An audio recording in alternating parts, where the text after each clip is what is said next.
बाकी लोगों को जिंदा रखना ज्यादा समझदारी होगी। वे रोज का ध्यान भटका सकते हैं, आगे चलकर उनका इस्तेमाल भी किया जा सकता है, और अगर सोरा को कभी फिर से बदला लेना हुआ तो वह उन्हें बाद में भी मार सकता था। जिस पर क्लास को खत्म करने की बजाय वह उन्हें बुरी तरह पीट देता है। सबसे पहले वह का को पंच मारता है, इससे पहले कि वह कोई और झूठ बोल पाती। इसके बाद मसा की बारी आती है और वह भी जमीन पर गिर जाता है। फिर सोरा एक एक करके पूरी क्लास के पास जाता है और उन्हें इतनी बुरी तरह मारता है कि कोई भी खड़ा नहीं रह पाता। कुछ लोग विरोध करने की कोशिश करते हैं, लेकिन उनमें से कोई भी उसका मुकाबला नहीं कर पाता। आखिर में सभी जमीन पर पड़े होते हैं, घायल, डरे हुए और पहली बार इस बात को समझते हुए कि सोरा आखिर क्या बन चुका है। इसके बाद सोरा चुपचाप जॉर्ज से कहता है कि उसने अपना वादा निभा दिया है। उसने उसकी जगह पूरी क्लास को एक बार जरूर मारा है। वहीं रोज यह सब बिना अपनी मुस्कान खोए देखती रहती है। इतना ही नहीं, वह सोरा की ताकत की तारीफ भी करती है, जिस पर इस बार सोरा भी काफी शालीनता से जवाब देता है, क्योंकि अब एक अलग तरह की लड़ाई शुरू हो चुकी थी। अगली सुबह सोरा एक बार फिर रिटर्न बाय डेथ को टेस्ट करता है। जैसे ही उसकी आंख खुलती है वह खुद ही लूप खत्म कर देता है, जिसके बाद जब वह वापस लौटता है तब वह सिर्फ कुछ सेकंड पहले पहुंचता है, ठीक उसी पल के बाद जब उसने अपनी आंखें खोली थीं। यह देखकर एक और रूल कंफर्म हो जाता है। रात के दौरान चेक पॉइंट अपडेट हो चुका था, जिस पर सोरा बेड पर बैठकर सोचने लगता है। उसे ये किसी नॉर्मल स्किल से ज्यादा एक ऑटोमेटिक सेव पॉइंट जैसा लगता है। शायद कोई बड़ा इवेंट इसे बदल देता है, लेकिन वह अभी भी पक्का नहीं जानता था। इसके बाद वह अपना स्टेटस दोबारा चेक करता है। कोई नई स्किल नहीं आई थी, सब कुछ पहले जैसा ही दिख रहा था, और यही बात उसके मन में और ज्यादा सवाल पैदा करती है। उनमें से एक सवाल म्यूटेशन रेट को लेकर था, जिसकी रैंक जी थी। वह अब तक नहीं समझ पाया था कि इसका मतलब क्या है। इसी तरह रिटर्न बाय डेथ के पूरे रूल्स भी अभी तक उसके लिए रहस्य बने हुए थे। उसे यह बात भी परेशान करती थी कि उसने कई बार मरने के बाद जाकर यह समझा था कि आखिर उसे कौन सी पावर मिली है। फिर भी फिलहाल वह इन सब बातों को एक तरफ रख देता है, क्योंकि उसे बहुत जोर की भूख लगी थी, जिस पर वह तैयार होकर डाइनिंग हॉल की तरफ चला जाता है। वहां पहले से ही कई क्लासमेट्स मौजूद होते हैं, लेकिन जैसे ही वे उसे देखते हैं सभी घबरा जाते हैं और जल्दी से वहां से निकल जाते हैं। उनकी चोटें तो हील हो चुकी थीं, लेकिन उनका डर अभी भी बाकी था। सोरा को उनके लिए जरा भी सिंपैथी फील नहीं होती। उसके लिए एक पिटाई उस दर्द के सामने कुछ भी नहीं थी जिससे वह गुजर चुका था। हालांकि वह एक बात जरूर नोटिस करता है, शॉन बाद में उसके कमरे में आया था और उसने सच में माफी मांगी थी। इससे पुरानी बातें खत्म नहीं हो जाती, लेकिन फिर भी यह उसे बाकी लोगों से थोड़ा अलग बना देता है। दूसरी तरफ मसा अभी भी किसी और वजह से काम का लग रहा था। वह बहुत शोर मचाने वाला, आसानी से भड़कने वाला और बिल्कुल वैसा बेवकूफ था जिसका इस्तेमाल सोरा आगे चलकर रोज के खिलाफ कर सकता था। इसी दौरान वह अजीब हेडेक फिर से शुरू हो जाता है। यह इतना तेज नहीं था कि उसे रोक सके, लेकिन फिर भी उसे परेशान कर रहा था, क्योंकि वह अब तक नहीं जानता था कि इसकी वजह क्या है। तभी उसके ज्यादा सोचने से पहले लिली वहां आ जाती है। वह पूछती है कि क्या वह भी खाना लेने आया है, जिस पर सोरा हाँ कहता है और साथ में खाने का सुझाव देता है। बिना सोचे वह लगभग किसी पुराने लूप के एक वादे का जिक्र कर देता है। यह सुनकर लिली उलझन में अपना सिर टेढ़ा करती है, जिस पर सोरा तुरंत बात संभालते हुए कहता है कि वह बस उससे बात करना चाहता है। लिली भी मान जाती है। इसके बाद दोनों एक साधारण मील के साथ बैठ जाते हैं। वह सोरा को ठीक से धन्यवाद देती है कि उसने पिछले दिन उसकी जान बचाई थी। सोरा उस बात को टालने की कोशिश करता है, लेकिन लिली धीरे से कहती है कि उसकी नजर से ऐसा लग रहा था जैसे सोरा को पहले से पता था कि आगे क्या होने वाला है। यह सुनकर सोरा उस हिस्से को नजरअंदाज कर देता है। वहीं लिली भी ज्यादा दबाव नहीं डालती। इसके बजाय वह खुद मान लेती है कि उसने भी कुछ बातें छिपाई थीं, जिनमें उसकी हीलिंग स्किल भी शामिल थी। जिस पर सोरा पूछता है कि इतनी काम की स्किल को कोई क्यों छिपाएगा, जिसके जवाब में लिली उसी से एक सवाल पूछती है, अगर वह सच में इतना ताकतवर था तो उसने खुद को कमजोर क्यों दिखाया था। सोरा कहता है कि वह लोगों पर आसानी से भरोसा नहीं करता, जिस पर लिली कहती है कि वह भी बिल्कुल ऐसी ही है। यह छोटी सी बातचीत सोरा के लिए जितनी मायने रखती थी उतना उसने जाहिर नहीं किया, क्योंकि अभी तक जिंदा बचे सभी लोगों में लिली ही एकमात्र इंसान थी जिस पर वह सच में भरोसा करता था। बैटलफील्ड पर वह उसके साथ खड़ी रही थी, भले ही उसे उस रास्ते की सिर्फ एक ही याद हो। वह शांत थी, सावधान थी, लेकिन साथ ही बहुत दयालु भी थी, और सोरा इतना जरूर जानता था। खाना खत्म होने के बाद लिली कुछ देर के लिए गायब हो जाती है और फिर वापस लौटती है। उसके हाथ में ऑरेंज जूस के 3 गिलास होते हैं। वह एक गिलास सोरा के सामने रखती है, दूसरा अपने सामने और तीसरा उनके बगल वाली खाली कुर्सी के सामने रख देती है। वह कहती है कि यह जिंदा बचने की एक लेट सेलिब्रेशन है, जिस पर सोरा तुरंत समझ जाता है। तीसरा गिलास जॉर्ज के लिए था। इसके बाद दोनों अपने गिलास आपस में टकराते हैं। उनकी हल्की सी आवाज टेबल के ऊपर गूंजती है। सोरा जूस पीता है और काफी लंबे लंबे समय बाद पहली बार खुद को सच में जिंदा फील करता है। इसके बाद वह लिली से एक छोटी सी रिक्वेस्ट करता है और अपने दिल में एक शांत वादा भी संभाल कर रखता है। फिर वह डाइनिंग हॉल छोड़कर रोज से मिलने के लिए निकल जाता है। उसी समय दूसरी तरफ का अपने कमरे में लेटी हुई सोरा के बारे में सोच रही थी। उसका पछतावा किसी अपराध बोध की वजह से नहीं था। उसे इस बात का दुख नहीं था कि उसने सोरा को छोड़ने में मदद की थी। उसे परेशान करने वाली बात कुछ और थी। उसने गलत साइड चुन ली थी। वह हमेशा यही सोचती थी कि सोरा एक शांत, सीधा और आसानी से समझ आने वाला लड़का है। उसे लगता था कि सोरा उसे इतना पसंद करता है कि वह कभी उसे नुकसान नहीं पहुंचाएगा। लेकिन फिर सोरा ने बिना एक पल रुके उसे पंच मार दिया था। अब वह यह भी नहीं समझ पा रही थी कि सोरा का कौन सा रूप रियल था, बचपन वाला सोरा और थ्रोन रूम में खड़ा वह इंसान। दोनों उसे एक ही व्यक्ति जैसे बिल्कुल नहीं लग रहे थे। ये पुरानी यादें उसके दिमाग में वापस आने लगती हैं, जिस पर वह पहले से भी ज्यादा बेचैन होने लगती है। यह बात उसे जितना परेशान कर रही थी उतना वह खुद भी मानना नहीं चाहती थी। जिसके बाद वह अपनी आंखें बंद कर लेती है और खुद से कहती है कि यह सब अब कोई मायने नहीं रखता। दूसरी तरफ जब सोरा रोज से मिलने की रिक्वेस्ट करता है तब उसे बिना किसी खास परेशानी के एक बड़े और शानदार कमरे तक ले जाया जाता है। यह देखकर ही उसे एक बात समझ आ जाती है, उसे क्वीन के इतना करीब आने की इजाजत थी बिना किसी खास जांच के, और वहां मुश्किल से कुछ गार्ड्स ही मौजूद थे। अगर रोज की कोई छिपी हुई पावर नहीं होती तो सोरा उस दूरी से उसे आसानी से मार सकता था। जिस पर रोज हमेशा की तरह गर्मजोशी से उसका स्वागत करती है और उसे बैठने का न्योता देती है। एक मेड उनके लिए टी लेकर आती है। इतना ही नहीं, रोज उसके कुछ मांगने से पहले ही उसे रिवॉर्ड्स ऑफर करने लगती है। बेहतर वेपन्स, मजबूत आर्मर, सर्वेंट्स या फिर जो भी वह चाहे। वह कहती है कि सोरा जैसा उपयोगी इंसान आने वाली लड़ाइयों के सेंटर में जरूर खड़ा होगा। लेकिन सोरा यह सब ठुकरा देता है। उसे किसी रिवॉर्ड की जरूरत नहीं थी, उसे इन्फॉर्मेशन चाहिए थी। जिसके बाद वह किंगडम के हिस्ट्री, कल्चर, डीमंस के साथ चल रही वॉर की वजह, बैरियर के बाहर किसी दूसरे ह्यूमन कंट्री के अस्तित्व, स्किल्स और स्टेटस के असली मतलब और समनड लोगों को मिलने वाले ब्लेसिंग के बारे में सवाल पूछना शुरू करता है। जिस पर रोज हर सवाल का जवाब देती है और यही सबसे बड़ी समस्या थी। वह कहती है कि किंगडम को डेमंस के बारे में पुरानी रिकॉर्ड्स और बार बार होने वाले इन्वेजन के पैटर्न के अलावा बहुत कम जानकारी है। उन्हें यह तक नहीं पता कि डीमंस कहाँ रहते हैं या उनका असली गोल क्या है। इसके बाद वह बताती है कि होली ग्रेल की वजह से किंगडम बैरियर के बाहर ट्रेड किए बिना भी अपने लोगों को सपोर्ट कर पाता है। वह यह भी कहती है कि इस वर्ल्ड के रूल्स समनड आउटसाइडर्स को ब्लेसिंग्स और स्किल्स देते हैं, लेकिन इसके पीछे की गहरी वजह उसे भी नहीं पता। यह सुनकर सोरा और ज्यादा गहराई में जाता है। वह पूछता है कि अगर किंगडम का कोई इंसान वेरीफाई ही नहीं कर सकता कि मरने वाले हीरो सच में अपने घर लौटते हैं, तो रोज इतनी निश्चित कैसे हो सकती है। जिसके जवाब में रोज एक बहुत ही तैयार किया हुआ जवाब देती है। वह इसकी तुलना एक स्पून गिराने से करती है। जैसे किसी को पहले से पता होता है कि स्पून नीचे गिरेगा, वैसे ही कुछ चीजें इस वर्ल्ड के रूल्स का हिस्सा होती हैं। यह सुनकर सोरा को शॉन की बात याद आ जाती है। शॉन सही था। रोज कभी किसी सवाल का जवाब देने से मना नहीं करती थी, लेकिन वह ऐसे जवाब देती थी जिनसे कोई जरूरी इंफॉर्मेशन बाहर नहीं निकलती थी। यह किसी सामान्य बातचीत जैसा कम और बहुत पहले बनाए गए किसी सिस्टम जैसा ज्यादा लगता था, जिसका मकसद कंफ्यूज्ड समनड फाइटर्स को गाइड करना था। जिस पर सोरा आखिरकार सीधे मुद्दे पर आ जाता है। वह पूछता है कि अगर कभी समनड हीरोज किंगडम के खिलाफ हो जाएं, तो उनसे निपटने के लिए किंगडम ने क्या तैयारी कर रखी है। इसके बाद वह और भी आगे बढ़ जाता है और पूछता है कि क्या उसे रोज की एक उंगली काटनी पड़ेगी, तब जाकर वह सवालों से बचना बंद करेगी। लेकिन गुस्सा या डरने की बजाय रोज हंस पड़ती है, और वह भी इतनी जोर से हंसती है जैसे सोरा पहली बार उसके लिए दिलचस्प बना हो।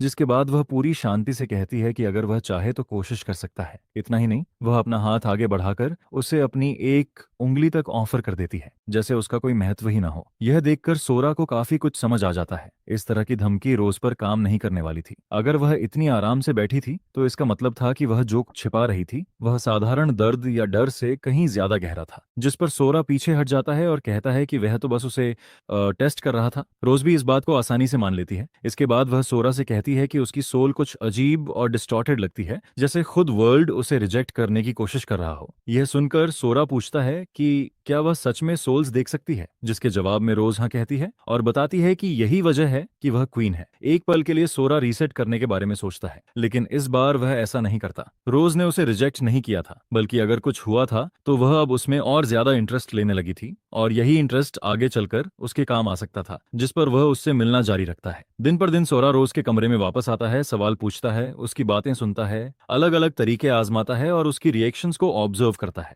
हालांकि रोज फिर भी वह बात नहीं बताती थी जो सोरा सच में जानना चाहता था, लेकिन एक चीज साफ हो जाती है, रोज उनके बीच चल रहे इस गेम को एंजॉय कर रही थी। फिर अगले डीमन अटैक में आधे महीने से भी कम समय बचा होता है, जिस पर एक दिन सोरा रोज से बातचीत खत्म करके अपने कमरे की तरफ लौट रहा होता है। तभी पीछे से मसा उसे आवाज देता है। मसा के चेहरे पर एक बेहद बनावटी स्माइल थी। वह पूछता है कि क्या सोरा उस ग्रुप ट्रेनिंग सेशन में शामिल होने वाला है जो अभी होने वाली है, जिस पर सोरा हामी भर देता है और उसी ट्रेनिंग ग्राउंड की तरफ लौटता है जहां कभी उसे टारगेट बनाकर इस्तेमाल किया गया था। लेकिन इस बार वहां नाइट्स मौजूद नहीं थे। क्लास का माहौल भी पहले से ज्यादा शांत था। सभी अभी भी ट्रेनिंग कर रहे थे, लेकिन माहौल पूरी तरह बदल चुका था, जिस पर मसा नकली मुस्कान के साथ उसका स्वागत करता है। वह ऐसे व्यवहार करता है जैसे बैटलफील्ड की डिजास्टर सिर्फ इसलिए हुई थी क्योंकि सोरा ने अपनी ताकत छिपाई थी, जिसके जवाब में सोरा भी उतनी ही शांति से बात करता है और एक बात साफ कर देता है, अगर दोबारा ऐसा कुछ हुआ तो वह इस बार बिल्कुल भी खुद को नहीं रोकेगा। इसके बाद मसा 5 लड़कों को आगे बुलाता है। यह देखकर सोरा को उम्मीद से भी ज्यादा निराशा होती है। उसने तो यह तक सोचा था कि शायद मसा उसके सोते समय कुछ करने की कोशिश करेगा, लेकिन उसने सबसे सीधा और मूर्खतापूर्ण रास्ता चुना था। वह सबके सामने सोरा को हराना चाहता था और साबित करना चाहता था कि उनके बीच जो ताकत का फर्क दिख रहा है वह रियल नहीं है। सोरा उन 5 को देखता है और लगभग आह भर देता है। अगर मसा ने सच में उनके बीच का अंतर समझा होता तो वह पूरी क्लास को साथ लेकर आता। फिर भी उन 5 में इंप्रूवमेंट जरूर आई थी। अब वे उसे सही तरीके से ऑब्जर्व कर रहे थे। वे एक ह्यूमन टारगेट पर अटैक करने के लिए तैयार थे। सच कहें तो सिर्फ ये बात ही अपने आप में प्रोग्रेस थी, जिस पर सोरा को आखिरकार समझ आता है कि नाइट कैप्टन ट्रेनिंग के दौरान खुद को ब्लैक क्लॉथ से क्यों ढकता था। ऐसा करने से स्टूडेंट्स के लिए अटैक करना आसान हो जाता था, क्योंकि तब उन्हें यह ज्यादा नहीं सोचना पड़ता था कि वे सामने किसी इंसान को मार रहे हैं। इसके बाद मसा सबसे पहले फायर मैजिक का इस्तेमाल करता है। इस बार उसका अटैक पहले से कहीं ज्यादा तेज था। फायरबॉल भी पहले से काफी बड़ा था, लेकिन सोरा अपनी हैंडगन से उसे शूट करते हुए साइड में निकल जाता है। फिर दूसरा लड़का एक स्टोन फेंकता है और उसे एक जायंट गोलेम में बदल देता है। वहीं बाकी 2 लड़के बड़ी गन्स से लगातार फायर करना शुरू कर देते हैं ताकि सोरा की मूवमेंट को रोका जा सके। यह फॉर्मेशन बुरी नहीं थी, लेकिन फिर भी बहुत स्लो थी, जिस पर सोरा गोलेम के अटैक को आने देता है, उसके ब्लाइंड एंगल में घुस जाता है, फिर उसके बॉडी को कवर की तरह इस्तेमाल करता है और अपनी हैंडगन की बर्स्ट फायर से दोनों गनर्स की रिदम तोड़ देता है। इसके बाद वह बने हुए ओपनिंग से फिसल कर निकल जाता है और सीधे गोलेम यूजर के पेट में अपना पंच दे मारता है, जिस पर समनर के गिरते ही गोलेम भी गायब हो जाता है। एक खत्म हुआ और फिर अगला मूव मसा का आता है, जो अपनी ग्रेट स्वॉर्ड लेकर सीधे सोरा की तरफ बढ़ता है। सोरा भी बॉडी एनहांसमेंट का इस्तेमाल कर रहा होता है, जिस वजह से उसकी स्पीड पहले से काफी ज्यादा बढ़ चुकी होती है, लेकिन सिर्फ स्पीड काफी नहीं होती। जिस पर मसा अपनी स्वॉर्ड से अटैक करता है तो सोरा सामने से टक्कर लेने की बजाय अपनी छोटी नाइफ से उस अटैक को डिफ्लेक्ट कर देता है और ग्रेट स्वॉर्ड की रेंज के अंदर घुस जाता है, जिससे मसा को पीछे हटना पड़ता है। इसके बाद वह तुरंत घूमता है और दोनों गनर्स को नीचे गिरा देता है। अब मैदान में सिर्फ मसा और सपोर्ट बॉय बचते हैं, जिस पर सपोर्ट बॉय आखिरकार अपना स्किल इस्तेमाल करता है। वह शुरू से पीछे खड़े होकर मसा को बूस्ट दे रहा होता है। उसके सपोर्ट और मसा के खुद के एनहांसमेंट के कंबाइन होने के बाद मसा एक ऐसा अटैक करता है जो सच में खतरनाक होता है, लेकिन सोरा उस वार से बच जाता है, तेजी से आगे बढ़ता है और मसा को भी नीचे गिरा देता है। इसके बाद वह सपोर्ट बॉय को भी हैंडल कर लेता है और मैच खत्म कर देता है। इसके बाद सोरा आखिरकार सबको बताता है कि वह इतना बदल कैसे गया। लिली की मदद से वह अपने स्टैट्स बढ़ाने का एक तरीका टेस्ट कर रहा होता है। वह अपने शरीर को उसकी लिमिट तक पुश करता है, उसे बुरी तरह डैमेज कर देता है और फिर लिली से उसे हील करवाता है। यह प्रोसेस बार बार दोहराने के बाद उसका प्लान काम कर जाता है। उसकी स्ट्रेंथ और ड्यूरेबिलिटी जी से बढ़कर ई तक पहुंच जाती है, जबकि उसकी स्पीड डी रैंक तक चढ़ जाती है। भले ही ये नंबर सबसे ताकतवर स्टूडेंट्स के मुकाबले ज्यादा इंप्रेसिव नहीं होते, लेकिन उसके लिए यह डिफरेंस बहुत बड़ा होता है। जिस पर मसा कुछ बोलने और चिल्लाने ही वाला होता है, तभी शॉन बीच में आ जाता है और सबके सामने सच्चाई बता देता है। मसा जरूर स्ट्रॉन्गर हुआ है, लेकिन सोरा अभी भी अपनी असली ताकत छुपाकर लड़ रहा था। अगर सोरा शुरू से विराज स्वॉर्ड को सीरियसली इस्तेमाल करता तो यह फाइट बहुत पहले खत्म हो जाती। यह सुनकर वहां का पूरा माहौल बदल जाता है। जो स्टूडेंट्स पहले सोरा का मजाक उड़ाते थे, वही अब उसके आसपास इकट्ठा होने लगते हैं और उससे उन्हें भी ट्रेन करने की रिक्वेस्ट करने लगते हैं। उनकी टाइमिंग देखकर ही सब समझ में आ जाता है। अगला इन्वेजन बहुत करीब होता है और वे चाहते हैं कि सबसे ताकतवर इंसान उनकी साइड में रहे। सोरा उनकी असली सोच आसानी से समझ जाता है, फिर भी वह मुस्कुरा देता है और उनकी बात मान लेता है, क्योंकि अगली लड़ाई में उसे कुछ चीजें टेस्ट करनी होती हैं और उसके लिए बोर्ड पर ज्यादा पीसेस होना उसके काम आ सकता है। इसके कुछ कुछ समय बाद दूसरा इन्विजन आने का दिन भी पहुंच जाता है। रोज पहले की तरह अपनी साफ और कॉन्फिडेंट आवाज में सबको रवाना करती है, जिस पर दूसरी वॉर शुरू हो जाती है। लेकिन इस बार सोरा को पीछे नहीं छोड़ा जाता। वह उन 11 स्टूडेंट्स के साथ फ्रंट लाइन पर खड़ा होता है जिन्हें बैटल के लिए यूजफुल माना गया था। उनके पीछे पूरी क्लास को 3 ग्रुप्स में बांटा गया होता है। पहला ग्रुप फ्रंट लाइन संभालने वाला होता है, दूसरा होली स्वॉर्ड्स की रक्षा करने वाला होता है,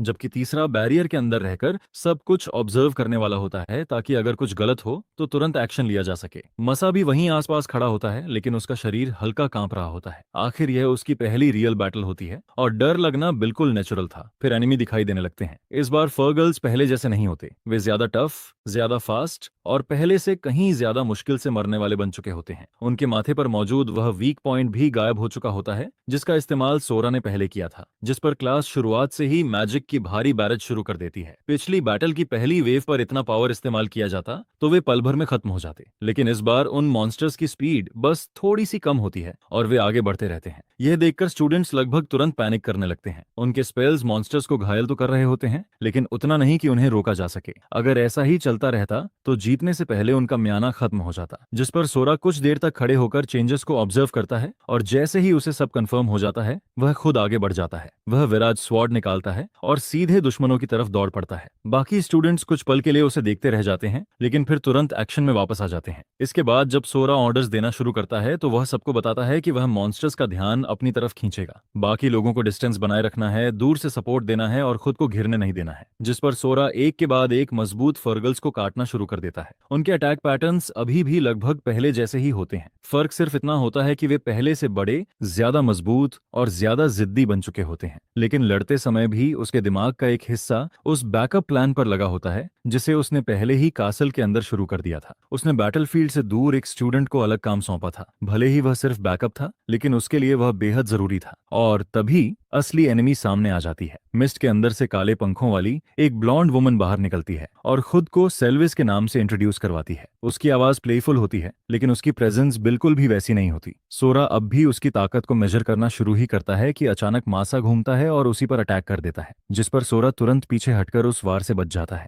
एक पल के लिए वह शॉक्ड जरूर होता है, लेकिन फिर उसे कई दूसरे स्टूडेंट्स की आंखों में भी वही खाली नजर दिखाई देती है। तभी उसे समझ आ जाता है कि सेल्विस के पास किसी तरह का कंट्रोल स्किल है। वह लोगों को अपने कब्जे में लेकर उन्हें एक दूसरे के खिलाफ लड़वा सकती है। सेल्विस हंसते हुए कहती है कि वह उस ट्रेजेडी को देखने के लिए काफी एक्साइटेड है जो ये लोग खुद अपने हाथों से क्रिएट करने वाले हैं। वहीं दूसरी तरफ कैसल के अंदर मोरी अपनी जिंदगी के सबसे बड़े फैसलों में से एक पर पछता रही होती है। एक दिन पहले सोरा ने उससे एक बेहद खतरनाक काम करने को कहा था। वह चाहता था कि मोरी होली ग्रेल चुरा ले या कम से कम उसके पास रखी किताब लेकर वापस आ जाए। सोरा अब लगभग पूरी तरह यकीन कर चुका होता है कि होली ग्रेल का संबंध रोज की छिपी हुई पावर से है। पिछले लूप्स में वह खुद वहां तक पहुंचने की कई कोशिशें कर चुका था। उसने गार्ड्स को मारा था, कैसल के अंदर जबरदस्ती घुसा था और रोज को अलग अलग तरीकों से थ्रेटन करने की भी कोशिश की थी, लेकिन कुछ भी काम नहीं आया। अंडरग्राउंड डोर टूटता ही नहीं था और हर बार रोज उसके ज्यादा आगे बढ़ने से पहले ही सामने आ जाती थी। लेकिन मोरी के पास सही टूल्स मौजूद थे। उसके पास अनलॉक और स्टील्थ जैसे स्किल्स थे। सोरा ने कई लूप्स सिर्फ यह पता लगाने में बिताए थे कि कौन से शब्द उसे कन्विंस कर सकते हैं। उसने मोरी के उस इमेज को टारगेट किया था जिसमें वह खुद को दूसरों की मदद करने वाली इंसान समझती थी, और आखिरकार उसका प्लान सफल हो गया। दूसरे इन्वेजन के दौरान जब रोज का पूरा ध्यान बैटलफील्ड पर होना चाहिए था, तब मोरी चुपचाप अंडरग्राउंड एरिया में चली जाती है और कैसल के नीचे मौजूद सील्ड डोर खोल देती है, जिस पर नीचे जाती हुई सीढ़ियां उसे बेहद अजीब फील होती हैं। वे पूरी तरह साफ होती हैं,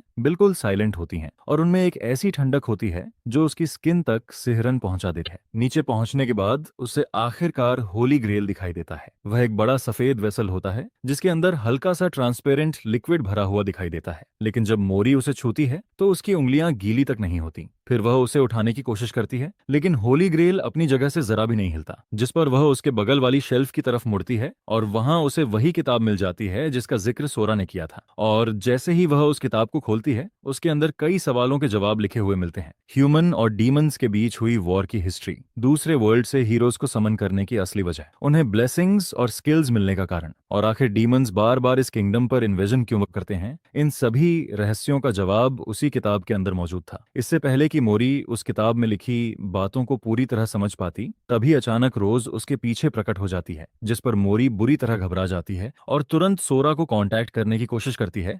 लेकिन इस बार सोरा उसकी कॉल का कोई जवाब नहीं देता। रोज उसी खूबसूरत मुस्कान के साथ धीरे धीरे उसकी तरफ बढ़ती है और शांत आवाज में कहती है कि यह जगह फॉरबिडन है और जो कोई भी इस तरह यहाँ घुसता है उसे अब हीरो नहीं कहा जा सकता। यह सुनकर मोरी कुछ समझ भी नहीं पाती कि आखिर हो क्या रहा है। तभी वह पूरी तरह गायब हो जाती है। वह इस तरह डिसअपियर हुई थी जैसे वह कभी वहां मौजूद ही नहीं थी। वहीं दूसरी तरफ बैटलफील्ड पर सोरा धीरे धीरे सेल्विस की पावर को समझना शुरू कर देता है, जिस पर उसे पता चलता है कि उसका कंट्रोल स्किल उसकी आंखों से शुरू होता है। सिर्फ उसकी आंखों में देखना ही इंसान के दिमाग को डिस्टर्ब करने के लिए काफी होता है। अगर कोई उसके साथ पूरी आई कांटेक्ट बना ले तो वह पूरी तरह उसके कंट्रोल में चला जाता है। लेकिन कंट्रोल शुरू होने और पूरी तरह एक्टिवेट होने के बीच एक छोटा सा डिले मौजूद होता है और यही डिले सोरा के लिए सबसे बड़ी उम्मीद बन जाता है, क्योंकि जब तक वह मूव कर सकता है तब तक वह कंट्रोल पूरा होने से पहले लूप खत्म कर सकता है। लेकिन यहाँ एक और प्रॉब्लम भी थी। सोरा अब तक ये नहीं समझ पाया था कि सेल्विस एक साथ सभी लोगों को कंट्रोल क्यों नहीं करती। या तो उसकी पावर में कोई हिडन कंडीशन थी या फिर उसे अपने एलाइज को एक दूसरे को मारते देखने में मजा आता था। जिस पर ज्यादा कंफ्यूजन लेने की बजाय सोरा सबसे सिंपल रास्ता चुनता है। वह अपने आसपास मौजूद सभी 11 स्टूडेंट्स को खुद ही मार देता है। यह देखकर सेल्विस सच में कंफ्यूज्ड हो जाती है। वह उससे पूछती है कि क्या उसे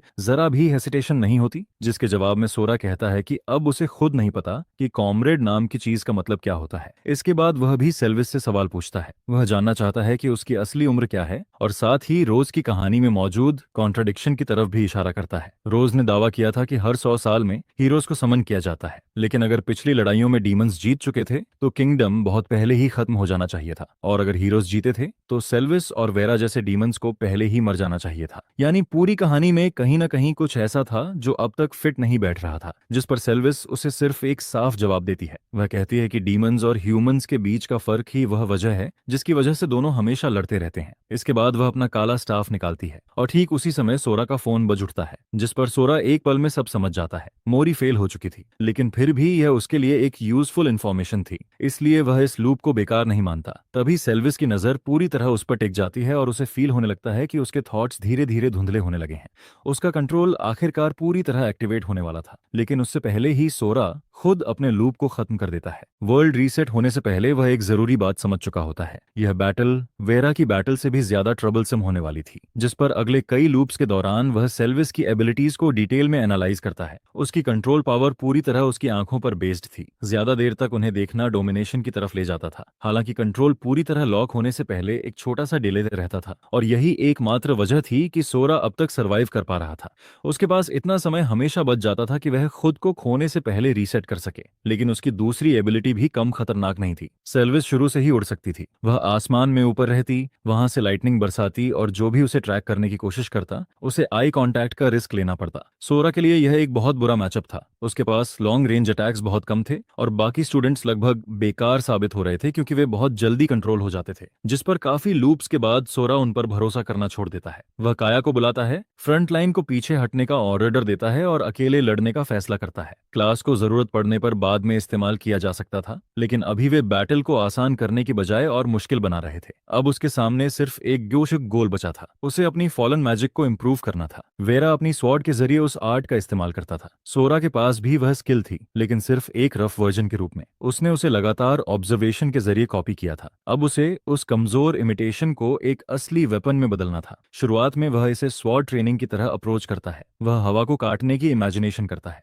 फास्ट ड्रॉज की प्रैक्टिस करता है, माना को शरीर के अंदर स्मूथली फ्लो करवाकर ब्लेड तक पहुंचाने की कोशिश करता है, लेकिन इनमें से कुछ भी काम नहीं करता, जिस पर काफी समय बाद उसे एहसास होता है कि वह बहुत ज्यादा सीधा सोच रहा है। फॉलन मैजिक किसी प्रॉपर या स्ट्रेट चीज की तरह फील नहीं होती थी, बल्कि वह कुछ ट्विस्टेड और अननेचुरल लगती थी। इसलिए वह वापस डीमंस को ऑब्जर्व करना शुरू करता है। वेरा अपने विंग्स को कोर की तरह इस्तेमाल करता था। सेल्विस के पास भी विंग्स थे, लेकिन सोरा के पास ऐसे विंग्स नहीं थे, इसलिए वह किसी दूसरे सोर्स की तलाश करने लगता है और आखिरकार उसे जवाब मिल जाता है। वह जवाब काफी अगली था, लेकिन परफेक्टली फिट बैठता था। वह था उसका खुद का ब्लड ट्रेस, जो काउंटलेस डेथ्स और एंडलेस लूप्स के दौरान बार बार बह चुका था, जिस पर वह अपनी उंगली काटता है। उस खून को वीरा सोड पर लगा देता है और फिर सोड घुमा देता है। तभी एक फ्लाइंग स्लैश निकलती है। वह सेल्विस के गाल को सिर्फ हल्का सा छू पाती है, लेकिन इतना ही काफी था क्योंकि सोरा को वह दरवाजा मिल चुका था जिसकी उसे तलाश थी। इसके बाद लूप्स लगातार बढ़ते जाते हैं। वह अपनी टेक्निक को बार बार रिफाइन करता है। वह सीखता है कि अपने कमजोर म्याना को बेहतर तरीके से कंप्रेस कैसे करना है। वह यह भी समझ जाता है कि ब्लड ट्रिगर की कितनी मात्रा सच में जरूरी है। साथ ही वह स्लैश को बिना एक्स्ट्रा मोशन वेस्ट किए शेप देना भी सीख जाता है। लगभग 400 लूप्स बाद सोरा एक बार फिर बदल चुका होता है। अब हालत यह थी कि वह सेल्विस से आंखें बंद करके भी लड़ सकता था। उसे बैटल को समझने के लिए उसे सीधे देखने की जरूरत नहीं पड़ती थी। आखिरकार सेल्विस का पेशेंस जवाब दे देता है। वह नीचे उतरती है और बैटल को सीधे खत्म करने की कोशिश करती है, जिस पर सोरा एक फ्लाइंग स्लैश छोड़ता है और उसका एक हाथ काट देता है।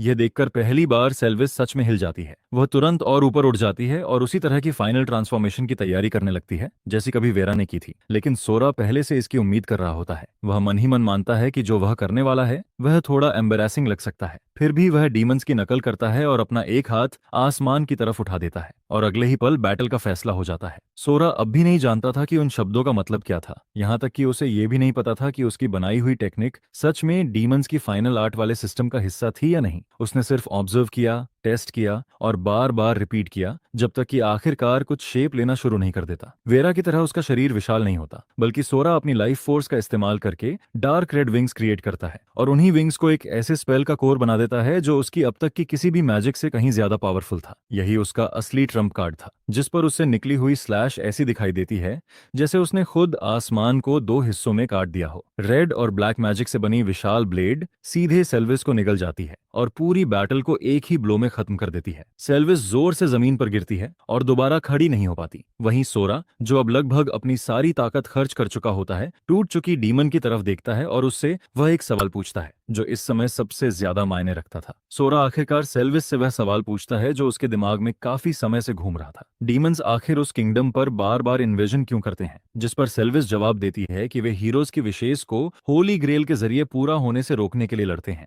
यह सुनकर सोरा और भी ज्यादा कंफ्यूज्ड हो जाता है, क्योंकि उसके हिसाब से किसी हीरो की विश का डीमन से कोई लेना देना नहीं होना चाहिए था। लेकिन सेल्विस सिर्फ इतना कहती है कि यह फैसला करने का हक सोरा के पास नहीं है। इसके बाद वह कहती है कि अब वह थक चुकी है और बाकी बातें किसी और समय के लिए छोड़ रही है, जिस पर सोरा कुछ पल के लिए रुक जाता है। उसके सामने एक चॉइस होती है, क्या उसे सेल्विस को मरने देना चाहिए या कोरेरिया का से मिला सके या कुछ और करना चाहिए। और फिर अगले ही पल वह अपना फैसला ले लेता है। सेल्विस के पूरी तरह मरने से पहले ही वह लूप खत्म कर देता है। जब वह दोबारा आंखें खोलता है तो खुद को उसी मोमेंट पर पाता है जब काया का गेट अभी अभी बंद हुआ था। यह देखकर सोरा की थ्योरी सही साबित हो जाती है। चेक पॉइंट अभी अपडेट नहीं हुआ था, जिसका मतलब सिर्फ एक ही था। जब तक वह सेल्विस के पूरी तरह गायब होने से पहले मर जाता है, तब तक वह उसकी डेथ से पहले वाले पॉइंट पर वापस लौट सकता है। और यही उसे एक ऐसी चीज देता है जो उसे लगभग कभी नहीं मिली थी, एक डिफीटेड एनिमी जिससे वह बार बार सवाल पूछ सकता था। जिस पर सोरा बिल्कुल वही करता है। वह क्लास को दूर भेज देता है, फर्गल्स को खत्म करता है, सेल्विस को मौत के किनारे तक पहुंचाता है और फिर उससे बार बार सवाल पूछता है, डीमंस के बारे में,